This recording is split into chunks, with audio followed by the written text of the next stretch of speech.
আজকে ডিম ভুনার কালারটা দেখুন, শুধু দেখলেই খেতে মন চাইবে। খুব সহজে আমি ডিম ভুনাটা করে নিলাম। বাইরে প্রচুর বৃষ্টি হচ্ছে, বৃষ্টির দিনে যদি এরকম গরম গরম ভাতের সঙ্গে ডিম ভুনা থাকে না, এক থালা ভাত যে কখন শেষ হয়ে যাবে আপনি বুঝতেই পারবেন না। শুধু দেখুন কালারটা দেখুন। আসসালামু আলাইকুম, আফসানা ভিলেজ ফুডে আপনাদের সবাইকে স্বাগত জানাই। বন্ধুরা, আপনারা সবাই ভালো আছেন? আমরা সবাই ভালো আছি। আমার নতুন বন্ধু, পুরনো বন্ধু যারা যারা আমার ভিডিওটা দেখছেন তাদেরকে অসংখ্য অসংখ্য ধন্যবাদ ভিডিওটা দেখার জন্য। বাইরে কিন্তু প্রচুর বৃষ্টি হচ্ছে। দেখুন, এখানে আমি ডিমগুলো সিদ্ধ করে নিয়েছি। আজ ডিমটা কিভাবে রান্না করি দেখতে থাকুন, সঙ্গে থাকুন। আশা করছি দেখে আপনাদের ভালো লাগবে। কড়ার মধ্যে তেল দিয়েছি, তেলটা খুব ভালোভাবে গরম হয়ে গেছে। এবারে আমি ডিমগুলো দিয়ে দেব।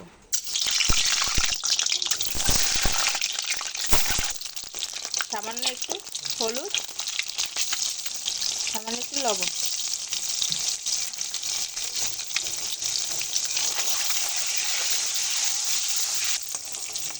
ডিমগুলো আমার ভালো করে ভাজা হয়ে গেছে, এবারে তুলে নেব। এই তেলের মধ্যে আমি দিয়ে দেব পেঁয়াজ কুচি, আদা বাটা, জিরা বাটা, 1 চামচ শুকনো মরিচের গুঁড়ি, স্বাদ মতো লবণ, পরিমাণ মতো হলুদ।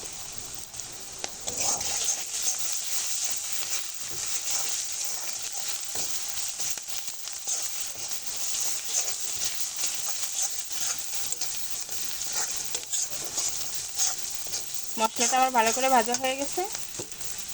এবারে দিয়ে দেব পরিমাণ মতো পানি।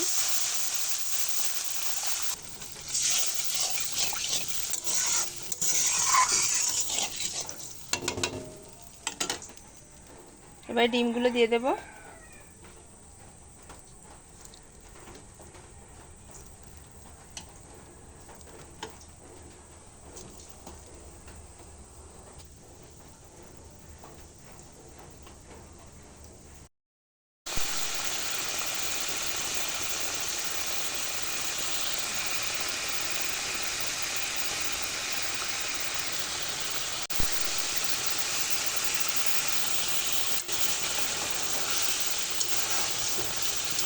ডিম ভুনাটা আমার হয়ে গেছে, খুব সুন্দর তেল ছেড়ে দিয়েছে ডিমের মশলা থেকে। ডিমের খুব সুন্দর একটা সেন্ট বেরিয়ে গেছে। এবার আমি চুলা থেকে নামিয়ে নেব। দেখুন বন্ধুরা, ডিম ভুনার রেসিপিটা কত সুন্দর লাগছে, দেখলে খেতে মন চাইছে। রেসিপিটা দেখে এভাবে আপনারা বাড়িতে বসে অবশ্যই ডিম ভুনা করে খেয়ে জানাবেন কেমন হয়েছে। সবাই ভালো থাকবেন, সুস্থ থাকবেন, আমার পাশে থাকবেন। ভিডিওটা যদি ভালো লেগে থাকে একটা লাইক করবেন, বন্ধুদের সঙ্গে বেশি বেশি শেয়ার করবেন, চ্যানেলটি সাবস্ক্রাইব করে আমার পাশেই থাকবেন প্লিজ। বন্ধুরা, আপনাদের সাপোর্টে আমি এগিয়ে যেতে পারি। আল্লাহ হাফেজ।